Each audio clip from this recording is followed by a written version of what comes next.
Good morning, everyone. Welcome to Brookings. I'm Mike O'Hanlon with the Africa Security Initiative of the Foreign Policy Program. We're delighted to have Senator Chris Coons from Delaware here today, as well as to be working with our friends and colleagues from St. Lawrence University, who often team with us on Africa Security Initiative events, and Lauren Blanchard as well from the Congressional Research Service. I will introduce the others when we go to phase 2 of this in about an hour, which will be our panel discussion.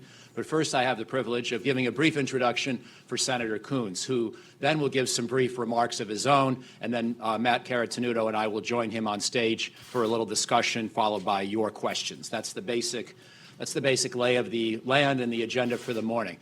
We want to talk today about the state of democracy in Africa and how that relates to security, and more generally, the state of the continent. And so the scope is big. We've got 54 countries in all, or 48 if you want to focus on sub-Saharan Africa, more or less. So we've got a lot to talk about, and we're going to let your questions drive a lot of where we focus specifically. But I thought that very briefly I would just explain the rationale for this event today. I think there are two main dimensions to it. First of all, in terms of the Senator Coons dimension, he is one of the leading figures in Washington today on all matters concerning Africa, as well as many other subjects in our public policy discourse, but he has a nice relationship with St. Lawrence University. He went to Amherst College, but he took a semester and spent it in Nairobi through a St. Lawrence University program, and so it's a great opportunity to team. And so that's part of our very personal and selfish reason here at Brookings and St. Lawrence for wanting to do this event. But also in terms of the subject matter of the state of democracy, we know that today we hear a lot of talk about the slippage of democracy worldwide. And normally this conversation starts in regard to Russia or Turkey, and it talks about Hungary and Poland, and then other movements in Europe, and then sometimes people bring the United States into the conversation, and certainly Venezuela in this hemisphere, the Philippines. These are among the countries that are mentioned most frequently, but often this conversation does not extend to discuss the state of democracy in Africa.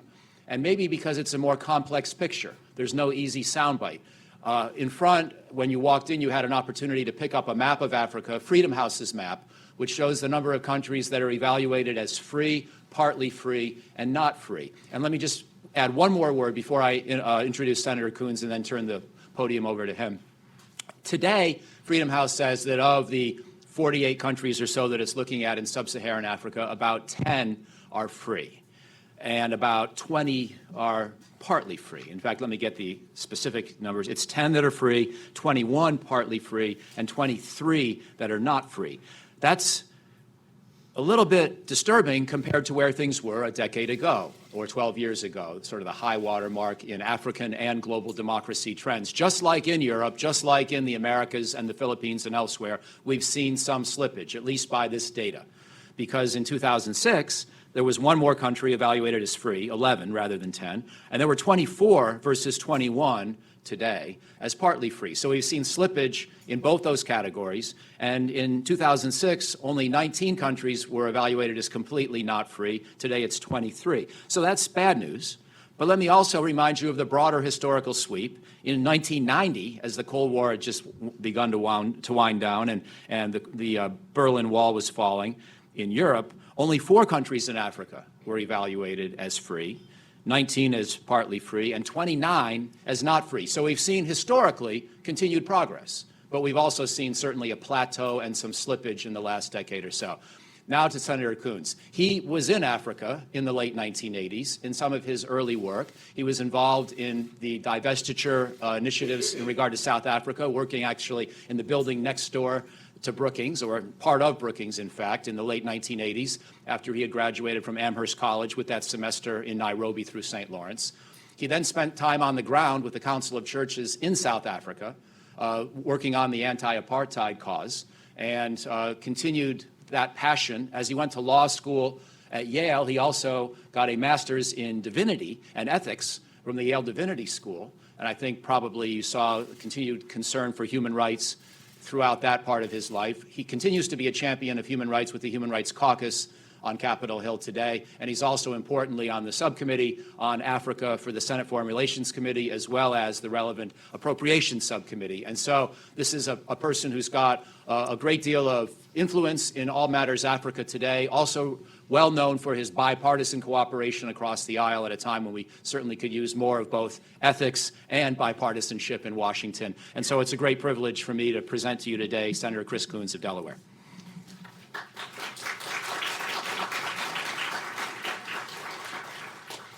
Well, thank you, Michael. Good morning, everybody. Oh, good morning. Come on. Good morning. One of the things I enjoy is a great morning opportunity to talk about one of my favorite subjects, which is the trajectory of U.S.-Africa relations. And to Michael and everybody here at Brookings, thank you for hosting, for convening, and to what I know will be a substantive and engaging and positive panel. So first, you're going to have to endure a few quick remarks by a United States Senator, where hopefully I will add a little bit of something to the ground on which then this great panel will work with you on an exploration of the trajectory of democracy on the continent of Africa. Just as a framing comment, I'll say that we have long understood in this country, or hoped or imagined, that development and security and democracy would advance on similar paths across a continent of 54 countries. And today we face a competing model that suggests that you can have development, you can have security without democracy, that they are not inextricably linked, and that the linkage the United States has always fought for and advocated for between human rights and free and open societies and democracy, the linkage between those concepts and economic development and opportunity and security, we face competing models, not just in Africa but around the world, that suggest an alternative frame, that you can actually achieve development and achieve security while not providing free and open and fair and regular elections, respect for human rights, a vibrant press, an independent judiciary.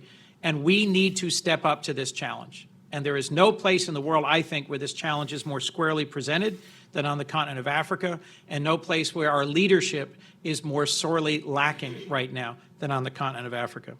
Let me start by just recognizing the recent passing of a good friend and advisor and someone who is a real leader in America's diplomatic engagement with Africa, Princeton Lyman, an American diplomat who just passed away in late August, who will be deeply missed. I knew him as a skilled and thoughtful American ambassador. He testified before the Foreign Relations Committee, the Africa Subcommittee in particular, when I chaired it. Briefed me repeatedly on the complexities of Sudan, South Sudan, and recently interrogated me on panels at the U.S. Institute of Peace. And I urge all of us to continue his legacy of working tirelessly to promote peace and diplomatic solutions throughout the continent and the world.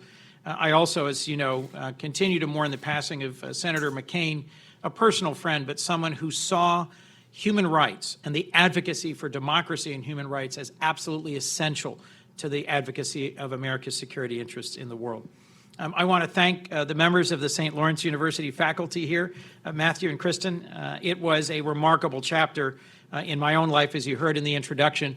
We won't go into the ways it led to a dramatic transformation in my political views, but exposure to 6 months in Kenya, the leadership of Paul Robinson, who was a terrific director of the St. Lawrence University program, a lifelong American in Africa who's remained a friend and advisor in the decade since, and the folks who were both part of my class and then the families with whom we lived and the communities in which we learned really challenged and changed my views of the world. If I were to summarize it briefly, it'd be this, that I encountered radical hospitality, that I met with and lived with and stayed with friends and families who, although enduring genuinely terrible circumstances, material circumstances, yet remain focused on spirit, on faith, on heart, on welcoming strangers, and on family in ways I had never seen in this country. And a number of experiences left lasting impressions on me as Laura, one of my classmates, and I were volunteering with Mendeleo Wawanawake, and we went to, I think, Kakamega to do a presentation in a village. And afterwards, the family that was hosting us for the day served up a fairly nice and boozy stew. And we learned on our way home that they literally had slaughtered and served their last goat just as a gesture of hospitality and kindness to a visiting group of Americans, which just to me was a stunning gesture of kindness and hospitality. Later, when I volunteered for the South African Council of Churches, I was working with Reverend Paul Verheyen, who later became Bishop of Johannesburg. And we were in Dobbinsville, an informal settlement where the apartheid regime had bulldozed the homes of about 150 families. And I remember being left utterly unaware of what I was supposed to do with dozens and dozens of families as Paul ran back to get more supplies and to, these were emergency tents, and these were folks who literally had physically nothing at this point. And in a casual conversation, one of the guys I was standing with started asking me about my children. And I said, children? I have no children. And he looks at me and he says, no children, a man of your age, no family. And I said, yeah, that's right. And thinking to myself, has my mother been calling you? Like, what is this about? And he starts gathering everyone together and says, come. We have a crisis. And we hold hands so that he can pray over me for 5 minutes about the tragedy of my absence of any children or spouse. And I'm thinking to myself quietly, you don't have anything. You don't have a house or food or clothes. And yet here we are praying for me because of the tragedy of the lack of a family. It was challenging, but it was also transformative for me to recognize that I was surrounded by people who knew what really mattered and what really lasted, not the things that are ephemeral and temporal. It doesn't mean we shouldn't fight for the things that matter in the daily lives: clean water, better access to health care, electricity, reliable housing. But it was a challenge to me, having come from a society that focused so relentlessly on the material and ignored the familial, to be surrounded by people who had their priorities right, even in the most difficult moment of their lives. So let me get on, if I could, to the status of U.S.-Africa relations and democracy on the continent, but I hope you don't mind a little trip down memory lane about the ways in which Africa deeply touched my heart, moved me, changed me, and continues to challenge and engage me even this week. As was mentioned in the introduction, it's pretty tough to give a quick overview of 54 countries and the status of democracy on the continent. But there is no shortage of news on this front coming out of the continent, both challenging and hopeful. I'm frankly skeptical of the recent peace deal in South Sudan. I doubt that the December elections in the DRC will be both free and fair. I am appalled by ongoing oppression of the members of parliament in Uganda. The flawed election in Zimbabwe frustrated the hopes of many of its citizens in the world that a new opening towards democracy and democratic space by Emerson Mnangagwa would actually be translated into a real electoral opportunity. And the South African economy, despite the progress they're making, has recently dipped into recession. I was struck how 4 American soldiers were killed in Niger and ungoverned spaces in the Sahel continue to pose challenges for policymakers. I was struck by the fact that as I was talking to my colleagues in the Senate, very few of them had heard of or could identify the nation of Niger, a place where we, among many others, are actively engaged in the work to provide stability. On the positive side of the ledger, in Liberia, they experienced their first transfer of power from one democratically elected president to another in 70 years, as President Ellen Johnson Sirleaf, Africa's first female president, respected the Constitution to step down after 2 terms as Liberia's president. The people of the Gambia, a country I visited in August of 2017, took a very positive step forward by electing President Barrow. And then when Yahya Jammeh, the longtime dictator, refused to respect the democratic election, a regional effort successfully compelled him to respect the will of the people of the Gambia. And in February, as you know, the South African people demanded change and rejected President Jacob Zuma after a series of steps, in particular by the Constitutional Court, demonstrated how a free press and an independent judiciary, in the face of 9 years of rule marred by corruption scandals and fiscal mismanagement, could end up having a turn towards a more hopeful future. African governments in Burkina Faso and Senegal, we've visited in the last few years, are embracing the health of their citizens as a top priority and have made huge strides. Burkina Faso, for example, cut its HIV prevalence rate by 65%, the greatest drop on the continent. In Senegal, under 5 mortality has dropped by nearly 60% in the last decade. We could repeat statistics like this in dozens of countries in terms of health and education progress, progress in access to electricity, progress in access to clean water, progress in economic opportunity. There's more, I think, positive news on this front than we have time for, but it bears repeating. There is broadly across the continent positive news. In terms of politics, we're seeing striking reforms by the new Ethiopian Prime Minister, Abiy Ahmed, and steps towards peace with neighboring Eritrea in resolving a frozen conflict of decades.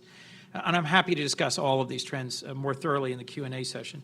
More broadly, I think Africa's growing middle class, by global standards, are bringing tens of millions, hundreds of millions of people out of abject poverty.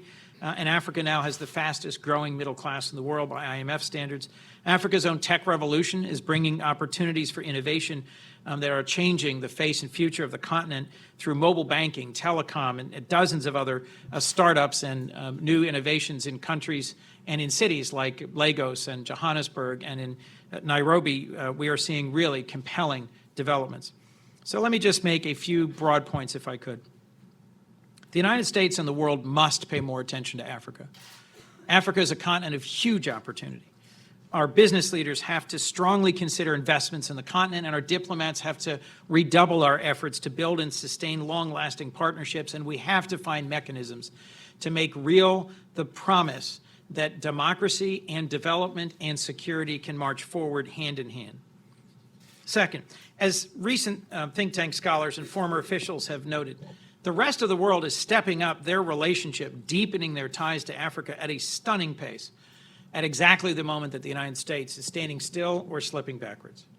And I think we risk relinquishing or abandoning our historic role in spearheading growth and prosperity alongside democracy if we stay on the sidelines. And third, to give one brief positive bit of news from the U.S. Congress, the Congress has always played a strikingly bipartisan role in sustaining the U.S.-Africa relationship, and I'll give a quick review of that. But the legislative branch must take this moment of opportunity to send a strong signal of support for deepening our ties with Africa and expanding our investment and engagement. So let me first talk about that first point.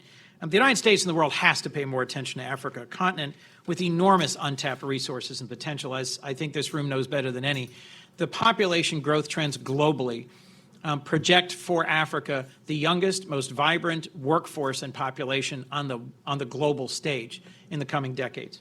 Its population is rapidly becoming more connected, more educated, and more urban.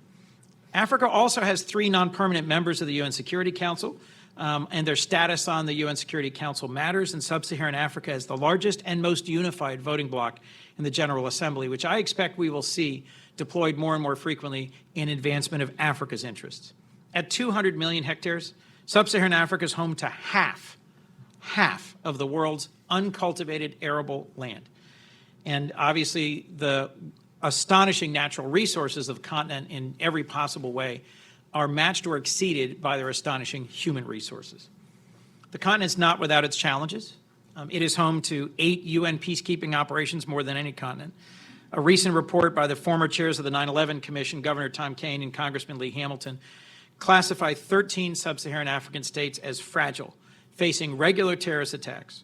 6 African states have territory where terrorists essentially govern a significant portion of the population.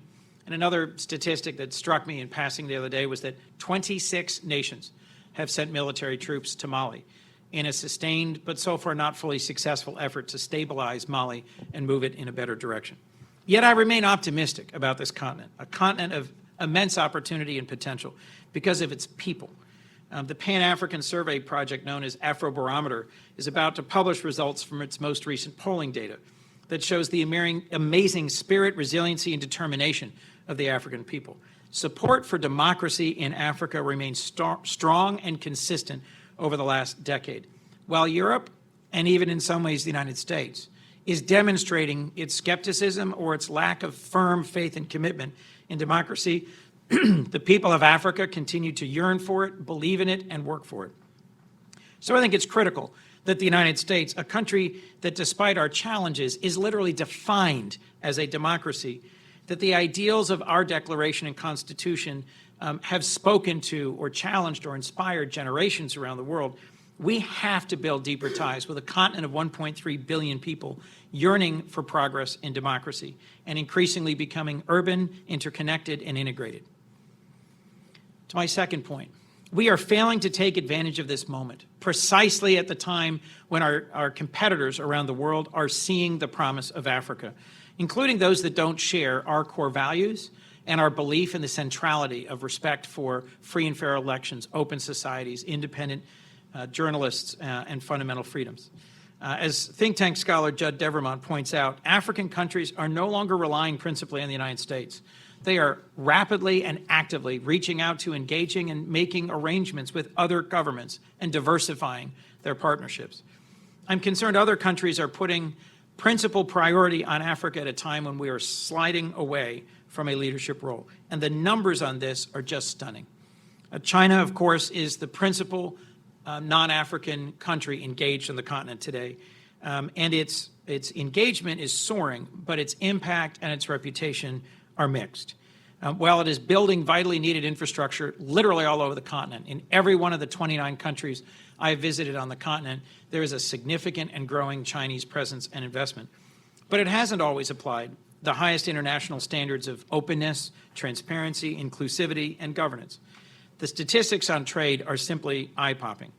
U.S. trade with Africa from the year I came to Washington as a senator, 2010, to today, has dropped by half, from roughly $80 billion to below $40 billion.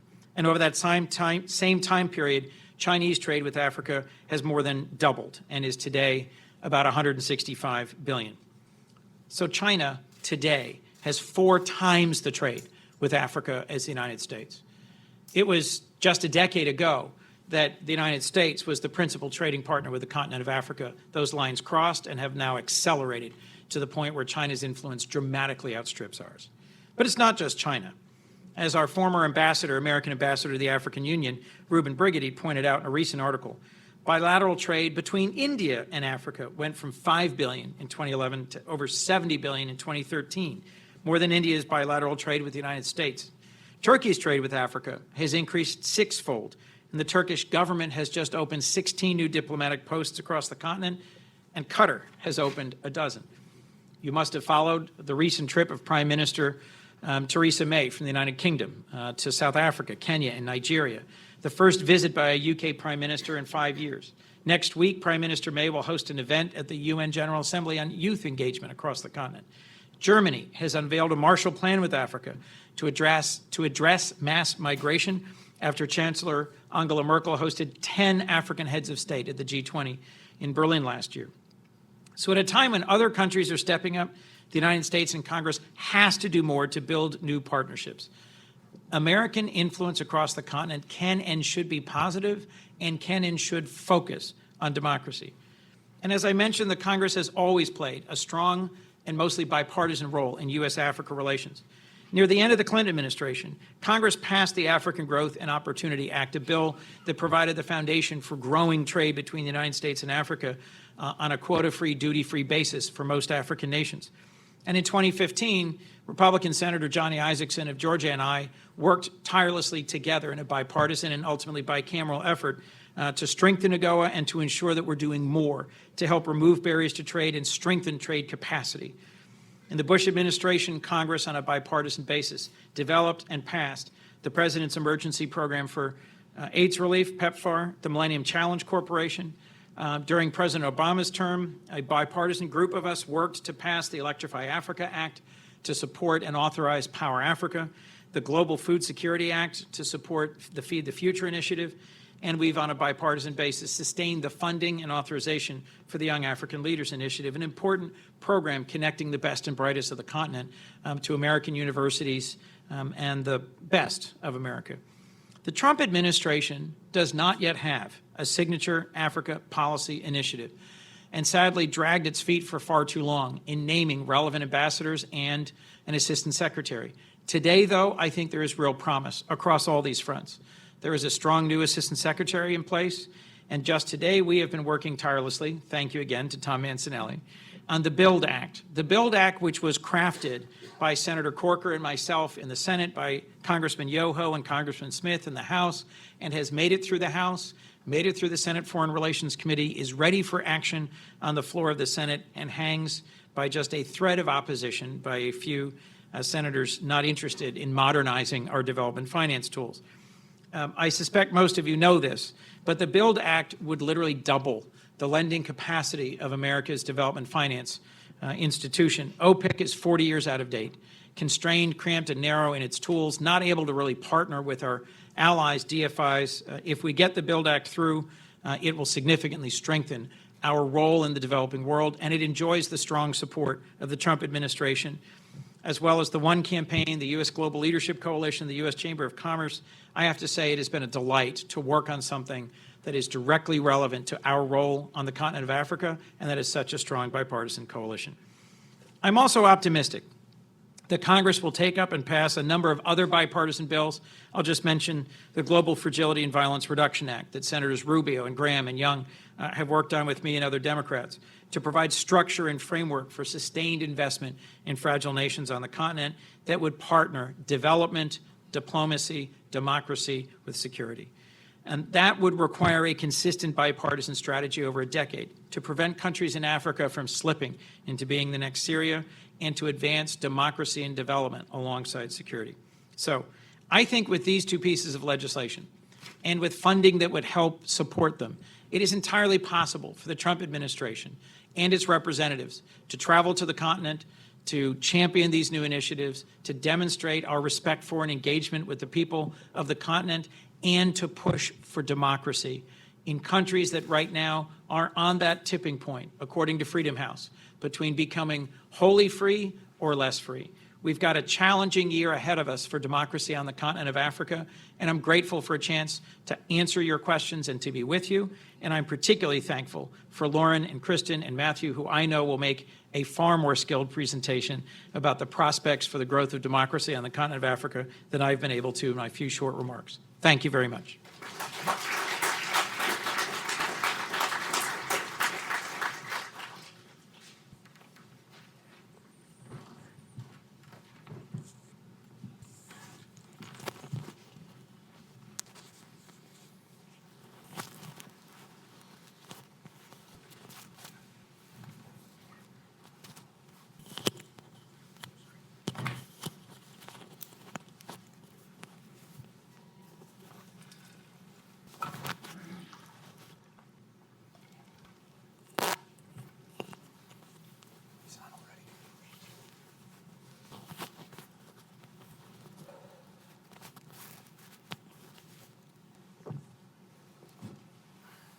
Senator, that was amazing.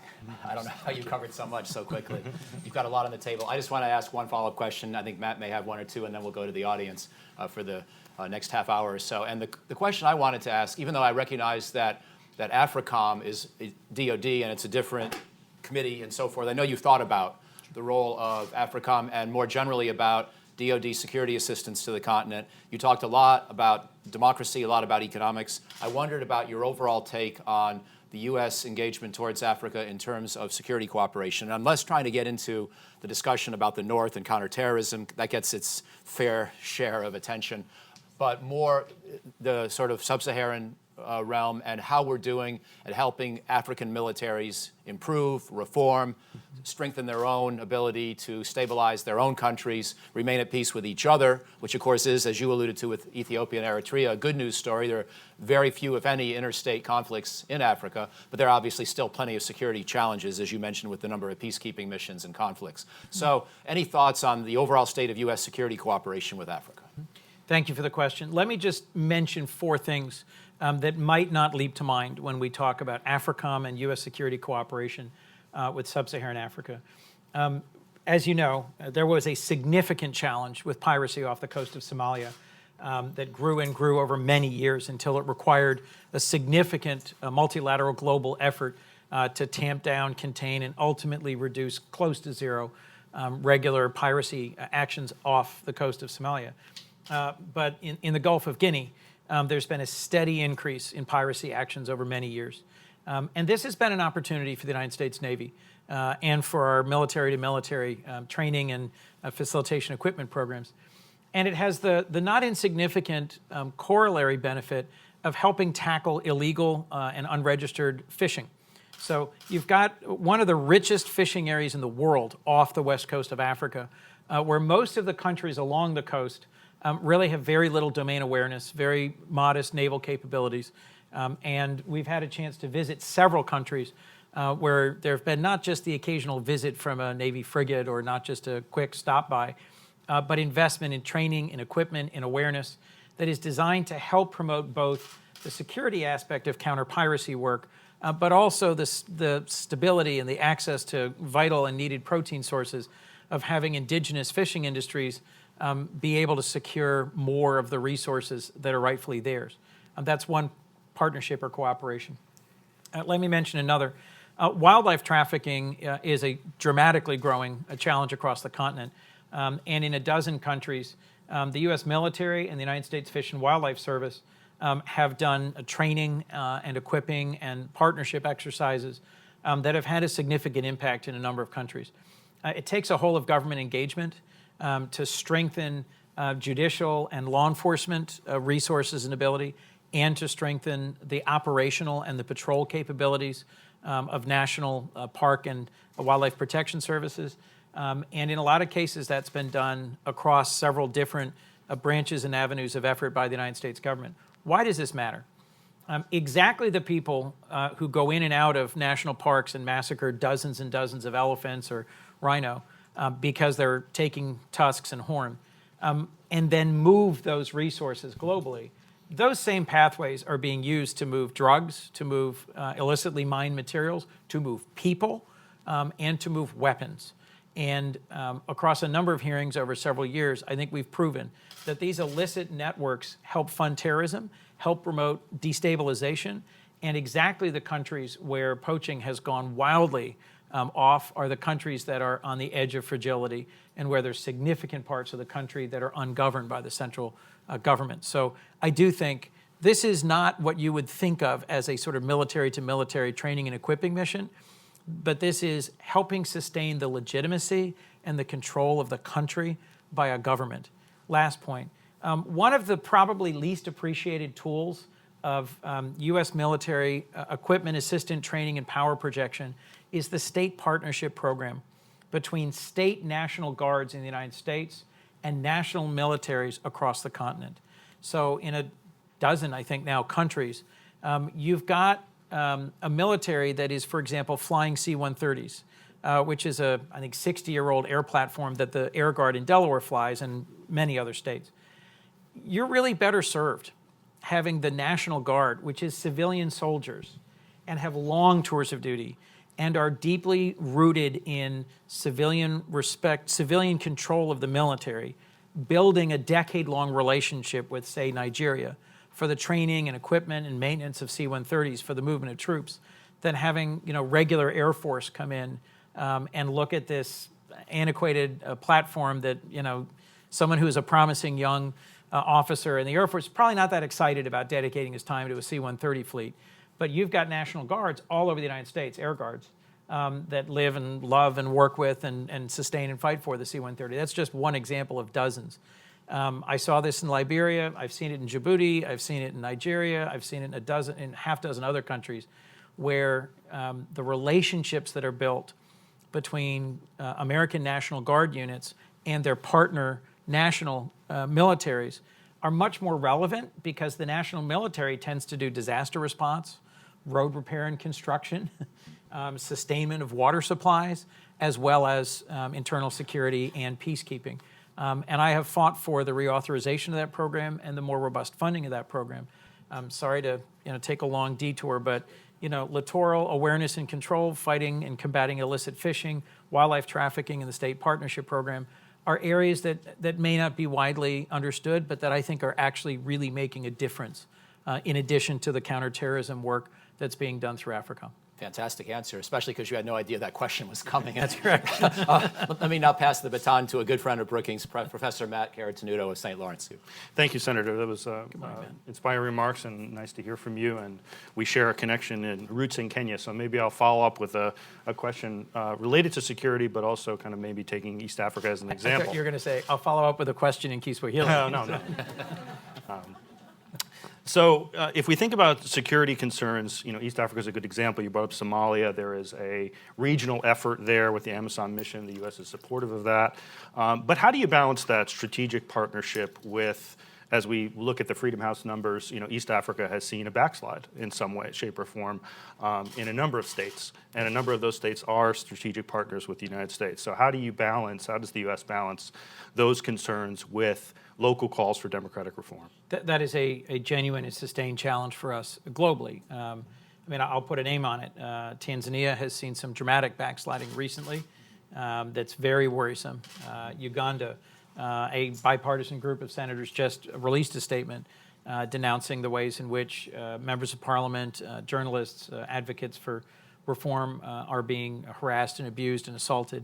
I had a meeting with President Museveni now quite a few years ago where the then ambassador asked me maybe half an hour before I went in to talk with him whether I would deliver a very harsh message about Leahy vetting and the importance of holding accountable military leaders within the Ugandan armed forces who were believed to have committed human rights abuses. It was a memorable session of conversation with President Museveni. The reason this is relevant to the Somalia situation, for those who maybe haven't followed it as closely, is that the Ugandans have been terrific partners to the United States in a counter-LRA mission for a number of years in the hunt for Joseph Kony and his core supporters in the LRA, and in the Somalia mission, where Ugandans have often been recognized as the toughest, most capable fighters of a multinational coalition. No disrespect to Kenyans who have also fought bravely. Here's what I think is compelling about the Amazon mission in Somalia. It is African-staffed, African-led, African-equipped. These are troops from between 5 and 6 nations at different points from both the region and the continent that are engaged in stabilizing a country that had failed to be a country for 20 years of no effective central government. And there have been steady gains in stability and in pushing back against al-Shabaab. There is difficult and unfinished work.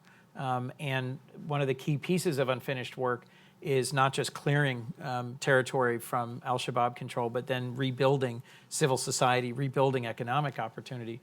And this is exactly the sort of situation that often puts the United States in a challenge because we have to be willing to stand up to and look in the eyes our partners in Uganda and Tanzania and elsewhere and say, we disagree over how you're treating journalists, how you're treating minority party parliamentarians. At the same time, we are saying, and we welcome a partnership in security regionally, but we can't trade one for the other. And one of the aspects of the Leahy vetting law is that it says where there are specific units that have engaged in human rights abuses, we have to cut them off from support and training and assistance and equipment. And in countries where there's a coup, we have to have a significant change in our security relationship. This has caused great difficulty for us in a number of countries across the continent, and it's a regular conversation.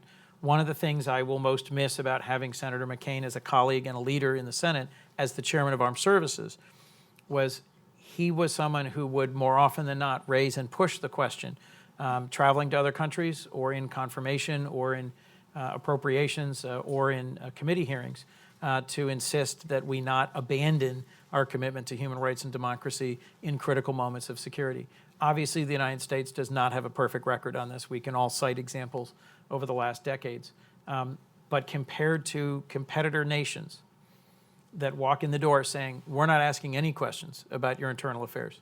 We're not asking any difficult questions about how you treat journalists or human rights advocates or the minority party, whatever elections you choose to have and however you run them, that's your business. That is a profoundly different model and a competing model. And we have to continue to have awkward, challenging conversations with our partners and show that we will invest in and support and grow our relationship with the countries that take real risks for democracy. Thank you. Fantastic. Well, I think now we'll go to you, and please wait for a microphone. I think we'll take a couple of questions at a time. Is that okay? And then, sure. So why don't we begin with the two gentlemen here in rows 2 and 3, and then we'll come back to the senator and then have a second round. Senator. Please identify yourself, too. I'm John Harbison. I have a connection with SAIS and with George Washington. Senator, at the outset, you mentioned this model of development without democracy. And there are only really two models of that in Africa, as you know, Rwanda and Ethiopia. And I think Ethiopia proves pretty definitively how flawed that model is. And so you have to go back and revisit what the connections between democracy, development, and security really are. Would you agree? Do you have a question? Help me with what the question is. Do you agree with what I just now said? Great. Should we take one more and then Sure. right here in the second row, please? Mondonga Macaulay. I'm a professor and a researcher. In December, the Congo, the Democratic Republic of the Congo, is going to hold elections. And the government has put in place a condition which prevents some of the key candidates from participating in this process. I'm wondering what the U.S. government is doing to try to have a bring those candidates to participate in this process. Thank you. One of them is kept in exile in Europe, and the other one is also in Europe, so they cannot go to compete. So what can the U.S. government do? Thank you. Great questions, and I can't believe we've gotten this far without talking about Cameroon as well. But so to your first question, let me just make sure I get the premise.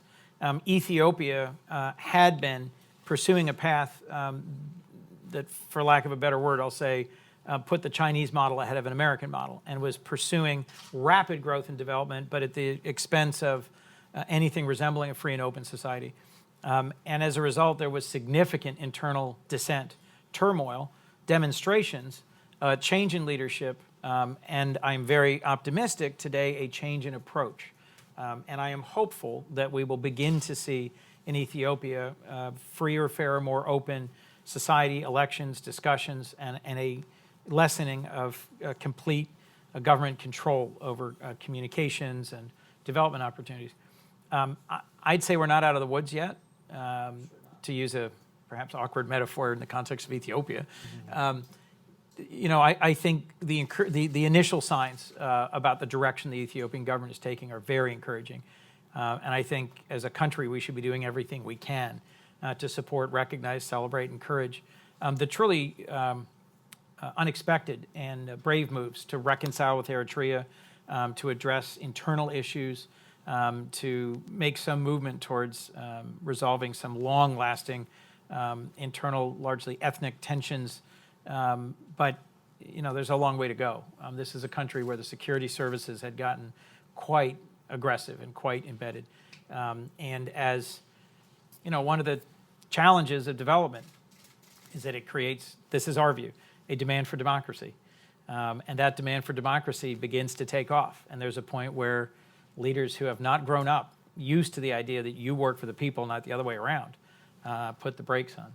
Congo, DRC Congo, is a truly challenging case, as Kabila, has intensely resisted any movement to compel or encourage elections.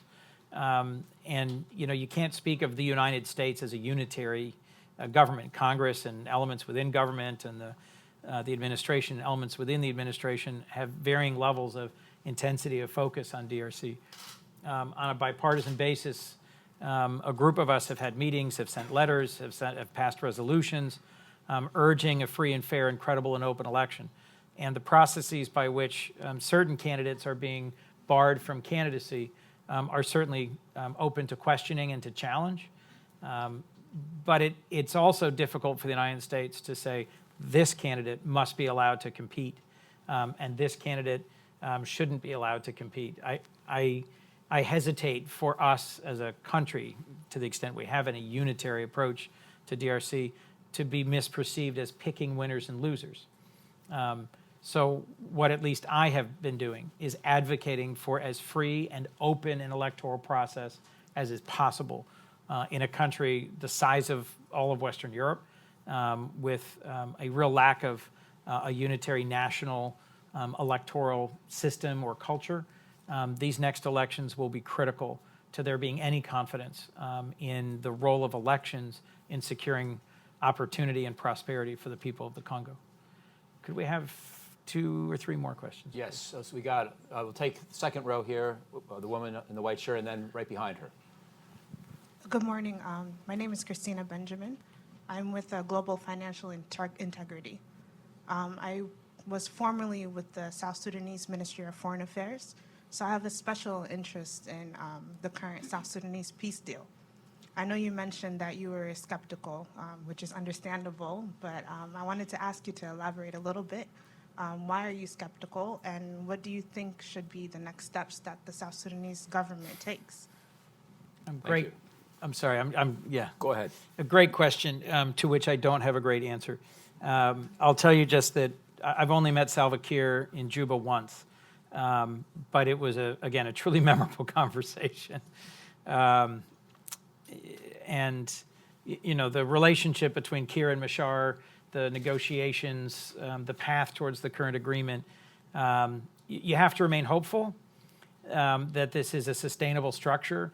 But the number of times it's been attempted and fallen apart and attempted and fallen apart, and the truly tragic and despicable tools being used by players, in particular the government, to stir up conflict and to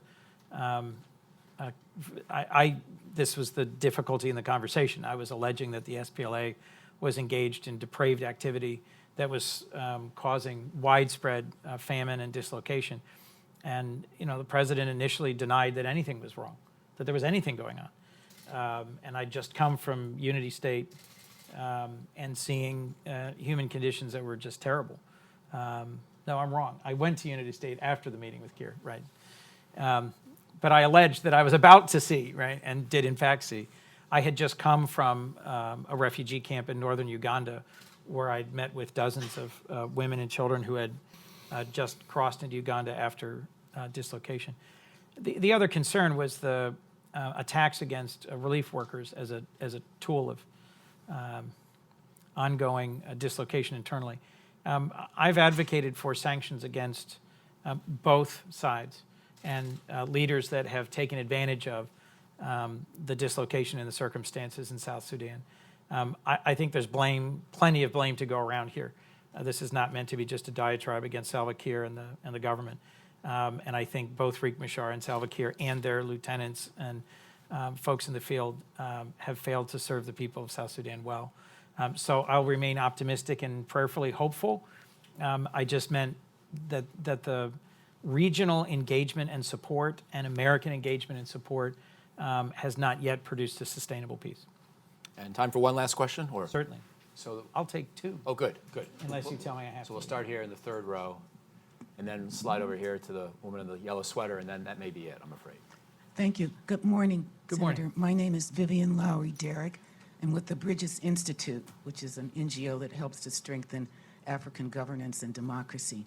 My question is about the Sahel, Mali, and the Security Governance Initiative specifically, because I always look at it as an initiative that engages civil society and citizens in security, and that ultimately that benefits the country and democracy.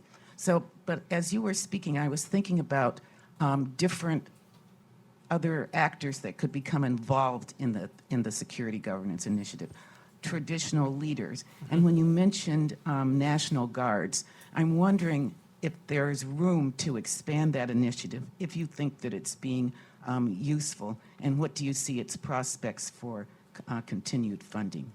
Thank you. If I heard you right, your question is principally about the G5 and the Security Governance Initiative in the Sahel. And, you know, the state partnership with National Guards that I referenced is relatively modest in scope in the Sahel. There are a few nations that have partners, and they are principally focused on military-to-military support with some civilian benefits. But I'll talk more directly about the G5 and the SGI. My most recent visit to the region was to both Burkina and Niger. And I have to say I was genuinely encouraged by meetings with both presidents, with opposition leaders, with NGOs, and with our ambassadors and representatives. And the purpose, I took a group of 5 senators, and the purpose of our visit was really to advocate for development and democracy to be at least as strong as our emphasis on defense.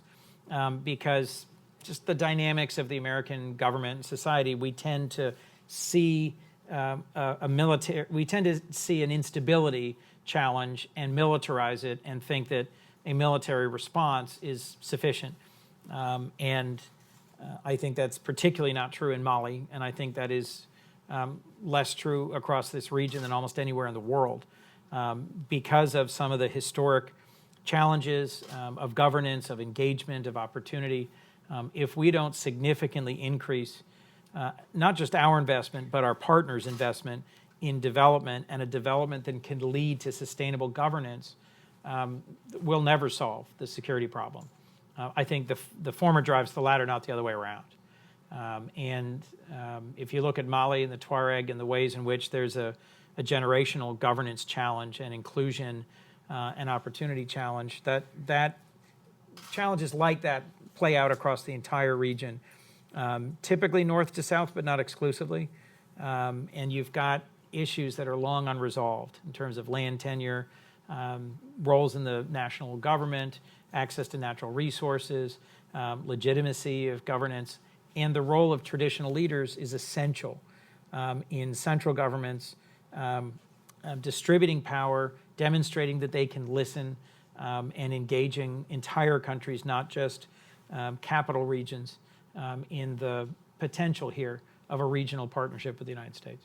So after this last question and the Senator's response, I'll ask you to join me in thanking him as we do a seamless transition to the panel, bring out another chair, and do all that without giving you a coffee break with our apologies, as we're trying to compress a lot into this great morning. So please, over to you, my friend.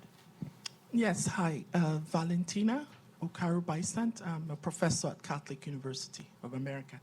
I wanted to ask a question. You mentioned earlier about Rwanda and Ethiopia, the fact that they had development without democracy, right? Or there was a time when I think there was a question, another fellow professor had mentioned that. But anyway, I wanted to sort of ask, what criteria, given the subject matter of this forum, what criteria are we, meaning the US, using to gauge or measure what a healthy democratic system is in Africa? As you know, we've had, some countries that have gone in and out of it. In other words, it's almost like a rhetorical, but I really have been brainstorming about this for quite a while.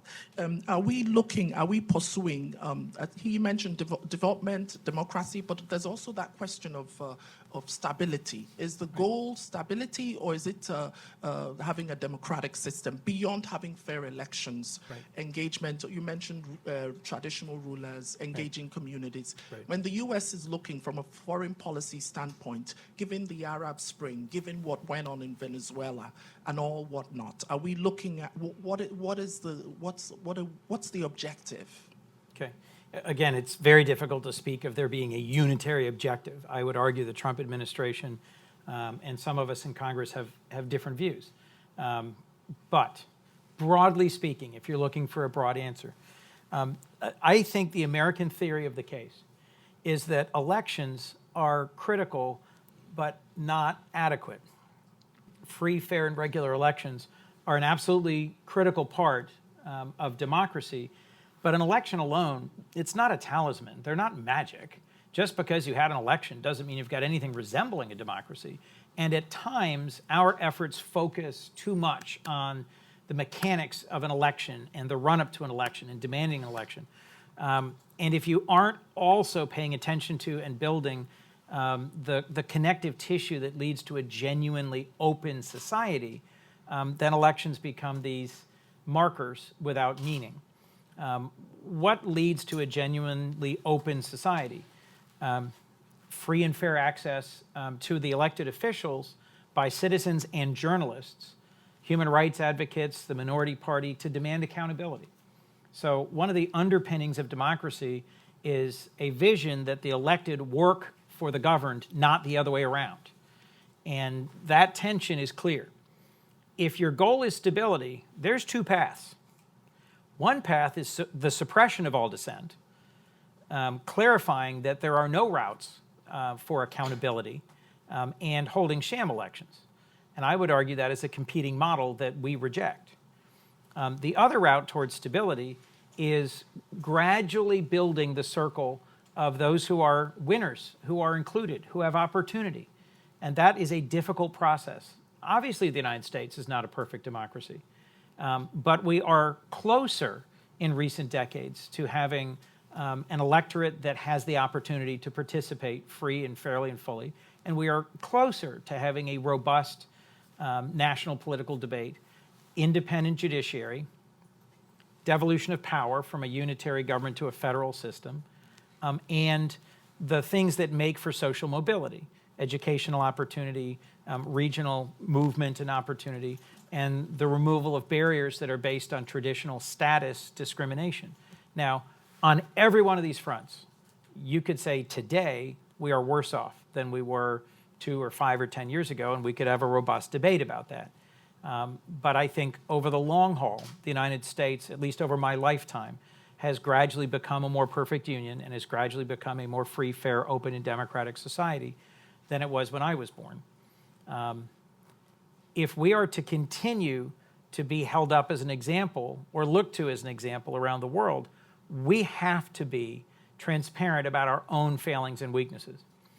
In a recent visit to South Africa, a group of 5 senators, the same ones who went to the Sahel, we went to South Africa and Zimbabwe. We had just a remarkable hour visit with the Constitutional Court. And I've got a copy of the South African Constitution here that I've been reading at night. You know, it bears repeating that there are countries across the continent that have really impressive constitutional structures, that have strong courts, that have strong press, that have, you know, minority parties and regular elections, but where the mechanism of democracy isn't yet fully functioning. And I think our country has a lot to learn from countries on the continent where citizens have risked their lives or lost their lives, where judges have stood up at enormous personal risk, where journalists have covered and reported on corruption and manipulation of elections, and where average citizens are speaking up, empowered by the mechanics of social media for the first time. I mean, there's a lot for the United States to learn from Africa, and there's a lot for us to show in the ways in which we fight for the mechanisms, the institutions of our own democracy. What's our metric? If I were to, in closing, try to pick one out of dozens, you know, the way that the Millennium Challenge Corporation goes through a series of, I think, 14 major metrics and says, how are you doing at fighting corruption? How are you doing at a free, fair, and independent court system? How are you doing at a robust media? And what's the state's role in media? How are you doing at, you know, if you were to have to pick one out of dozens, that's not a bad set of questions to ask ourselves and to ask our development partners on the continent. So I hope I answered your question. I hope this was a purposeful beginning to what will be a great conversation with your panel about the state of democracy on the continent.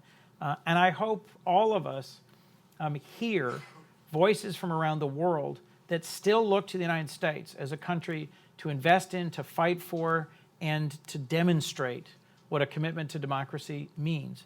Democracy is hard. It is far easier to govern without the consent of the governed. It is far easier to be in a position of power without listening to all the noise and the trouble and the difficulty. And we have to show the world we mean it when we say we are first a democracy and then a country committed to capitalism and prosperity and growth. And this time, in the next few months and years, is when the United States, in this generation, will demonstrate whether we mean what we say, whether what we have fought for has lasting impact on our nation, and whether we're going to be held accountable in the court of history to what we have promised ourselves. Thank you. Thank you, Senator. Thanks for watching. Be sure to like and subscribe for more videos from Brookings.